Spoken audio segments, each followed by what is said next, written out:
नमस्कार दोस्तों, नुफरा टॉक्स के नए एपिसोड में आपका स्वागत है। तो चलिए शुरू करते हैं। पहली खबर की शुरुआत करते हैं अहमदाबाद से, जहां पर मारुति सुजुकी इंडिया की नई कार फैक्ट्री को सेटअप करने जा रहा है और इसके लिए उन्होंने 35,000 करोड़ भी इसका इन्वेस्टमेंट प्लान अनवेल कर दिया है। तो दोस्तों, अगर आपको याद होगा तो आज से कुछ दिन पहले ही मैंने इसके बारे में आपको बताया था कि मारुति सुजुकी इंडिया के बोर्ड के द्वारा 4,900 करोड़ रुपीस के फंड्स अप्रूव कर दिए गए हैं लैंड एक्विजिशन को लेकर, जहां पर वो गुजरात के अंदर इस नई फैक्ट्री को सेटअप करना चाहते थे और अब इसको लेकर पूरे इन्वेस्टमेंट प्लान्स भी अनवेल किए गए हैं। अहमदाबाद के अंदर खुराज इंडस्ट्रियल एरिया में इनकी ये फैसिलिटी बनकर तैयार होगी, जो फैली होगी 1,750 एकड़ के एरिया में। गुजरात इंडस्ट्रियल डेवलपमेंट कॉर्पोरेशन ने लैंड हैंडओवर का प्रोसेस यहाँ पर स्टार्ट कर दिया है। अगले कुछ हफ्तों के अंदर अंदर इनको लैंड दे दी जाएगी। एनुअली 10 लाख कार्स यहाँ पर मैन्युफैक्चर हो पाएंगी और गुजरात के अंदर ओवरऑल इनकी दूसरी फैसिलिटी होगी, क्योंकि एक फैसिलिटी हंसलपुर के अंदर पहले से ऑपरेशनल है। एक बार जब ये बन जाती है तो 12,500 के आसपास जॉब्स इसके थ्रू जनरेट हो पाएंगी।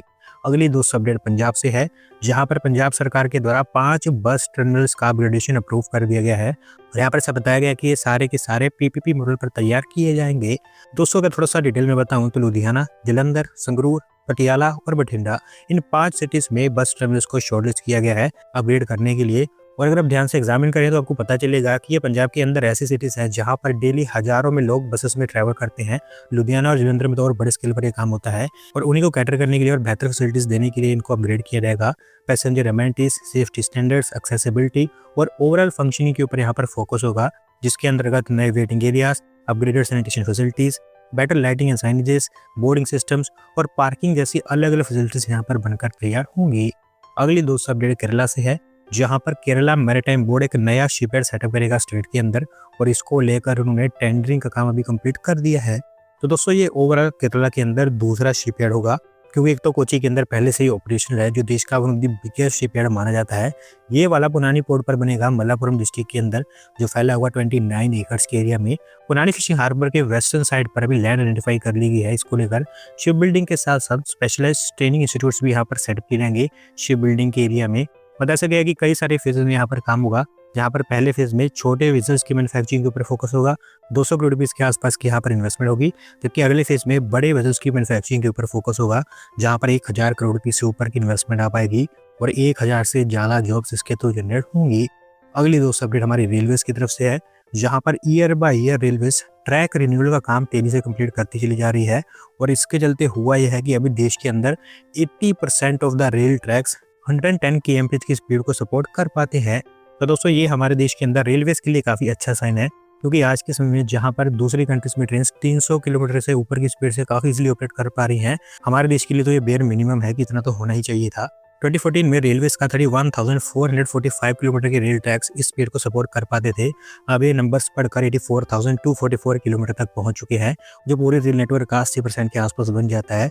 और हर साल रेलवेज जो ट्रैक रिन्यूअल का काम कर रही है, उसी के चलते चीजें अचीव हो पाई हैं, क्योंकि फाइनेंशियल ईयर 2024-25 में भी 6,851 किलोमीटर के ट्रैक्स का रिन्यूअल हुआ था।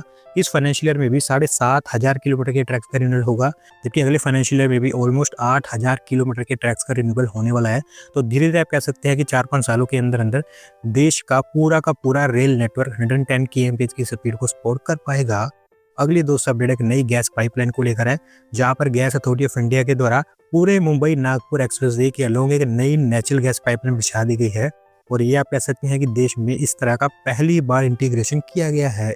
तो दोस्तों, अगर आपको नहीं पता तो मैं आपको बता दूं कि जब मुंबई नागपुर एक्सप्रेसवे को बनाया जा रहा था, तो उसके साथ साथ 3 मीटर का एक चौड़ा यूटिलिटी कॉरिडोर को लेकर भी प्रोविजन बनाई गई थी और उसी यूटिलिटी कॉरिडोर पर ये नई नेचुरल गैस पाइपलाइन बनाई गई है, जहां पर दूसरी पाइपलाइन के मुकाबले gas authority of India limited को उतनी मुश्किल नहीं हुई है जितनी पहले आती थी। 24 इंच की ये pipeline 16.5 million standard cubic metres per day natural gas को ट्रांसपोर्ट कर सकती है और 694 किलोमीटर के आसपास इसकी टोटल लेंथ है। और वैसे Mumbai Nagpur natural gas pipeline का ही हिस्सा है, जो अगले कुछ दिनों के अंदर अंदर ऑपरेशनाइज कर दी जाएगी। अगली दोस्त अपडेट उत्तर प्रदेश से है, जहां पर national highway authority of India NH 927 को एक 4 लेन के हाईवे में कन्वर्ट कर देगी और इसका प्रपोजल अभी सेंट्रल गवर्नमेंट के पास में फाइनल अप्रूवल के लिए पहुंचा दिया गया है। दोस्तों, NH 927 फिलहाल एक 2 लेन का हाईवे है, जो बाराबंकी और बहराइच जैसे सिटीज को कनेक्ट करता है, नेपाल बॉर्डर तक ये जाता है और व्हीकल्स को कंप्लीट करने के लिए जरूरी बन चुका है कि इसको 4 लेन में कन्वर्ट किया जाए। और NHA स्पेसिफिकली बाराबंकी और बहराइच स्ट्रेच पर ये काम करने वाली है। 101 किलोमीटर के आसपास की स्ट्रेच कवर होगी, जहां पर भी फिलहाल डेली बेसिस पर 40,000 के आसपास व्हीकल्स पास आउट होते हैं और ये नंबर क्योंकि डे बाय डे बढ़ता चला जा रहा है, तो अपग्रेड के थ्रू इस हाईवे के ऊपर और व्हीकल्स को अकोमोडेट किया जा सकेगा। बहराइच और बाराबंकी के अलावा गोंडा, बलरामपुर, श्रावस्ती इस तरह के जो डिस्ट्रिक्ट्स हैं उनको भी इसका बेनिफिट मिलेगा। 6,927 करोड़ रुपीस के आसपास इसका खर्चा आने वाला है और एनएचए के द्वारा खुद ही बताया गया है कि 2026 के मिड तक इसको सभी तरह की क्लियरेंस मिल जाएंगी।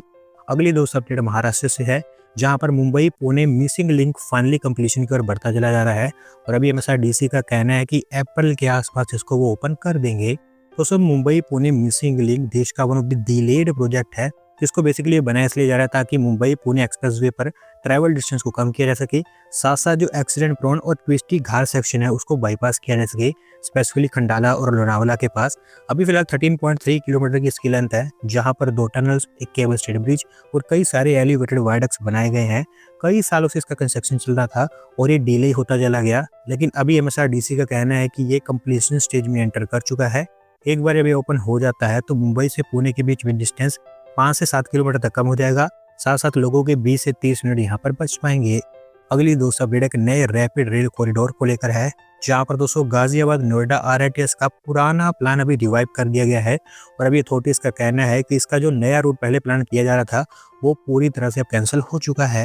दोस्तों इसका थोड़ा सा मैं आपको बैकग्राउंड समझाऊं तो गाजियाबाद और नोएडा एयरपोर्ट तक 72.44 किलोमीटर लंबा एक आरआईटीएस प्रपोज्ड है, जिसको यूपी सरकार और एनसीआरटीसी ने मिलकर प्रपोज किया था, जिसको लेकर पिछले सारे डिसीजन लिया गया कि गाजियाबाद की बजाय इस कॉरिडोर को दिल्ली के सराय काले खान से बनाया जाए, क्योंकि अथॉरिटीज का मानना था कि अगर गाजियाबाद से इसको बनाया जाता है तो इसके ऊपर राइडरशिप उतनी देखने को नहीं मिलेगी जितनी की सराय काले खान के कंपैरिजन में देखने को मिलती।